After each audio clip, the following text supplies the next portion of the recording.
నమస్తే, welcome to I news. కర్ణాటకలో ఓ వింత ప్రేమ కథ ఇప్పుడు చర్చనీయాంశంగా మారింది. రక్త సంబంధాన్ని పక్కన పెట్టి అక్కా తమ్ముళ్ల వరుసకు చెందిన ఇద్దరు వ్యక్తులు ప్రేమించి పెళ్లి చేసుకోవటం కలకలం రేపుతోంది. 3 ఏళ్ల ప్రేమ చివరకు వివాహంగా మారగా ఇప్పుడు కుటుంబ సభ్యుల నుంచి ప్రాణహాని ఉందంటూ పోలీసులను ఆశ్రయించారు. చిక్కబల్లాపురంలో జరిగిన ఈ ఘటనపై మరిన్ని వివరాలు మన స్పెషల్ స్టోరీలో చూద్దాం. కర్ణాటకలోని చిక్కబళ్లాపురం జిల్లాలో గురువారం జరిగిన ఓ వివాహం స్థానికంగా సంచలనంగా మారింది. దేవనహళ్లి తాలూకాలోని సావకనహళ్లికి చెందిన శశికళ, హోసకోటకు చెందిన ప్రవీణ్ ప్రేమించి వివాహం చేసుకున్నారు. శశికళ, ప్రవీణ్ తల్లులు సొంత అక్క చెల్లెళ్లు కావడంతో వీరిద్దరూ అక్కా తమ్ముళ్ల వరుస అవుతారు. అయితే కుటుంబ బంధాలు పక్కన పెట్టి వీరి మధ్య ప్రేమ చిగురించింది. గత 3 ఏళ్లుగా ఇద్దరూ ప్రేమలో ఉన్నారు.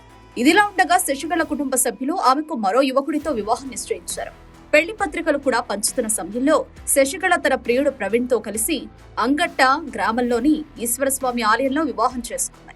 వివాహం అనంతరం కుటుంబ సభ్యుల నుంచి బెదిరింపులు వస్తున్నాయని ఆరోపిస్తూ ఈ జంట చిక్కబళ్లాపురం ఎస్పీ కార్యాలయాన్ని ఆశ్రయించింది. తమకు రక్షణ కల్పించాలని పోలీసులను కోరింది. ఈ ఘటన ప్రస్తుతం స్థానికంగా తీవ్ర చర్చనీయాంశంగా మారింది.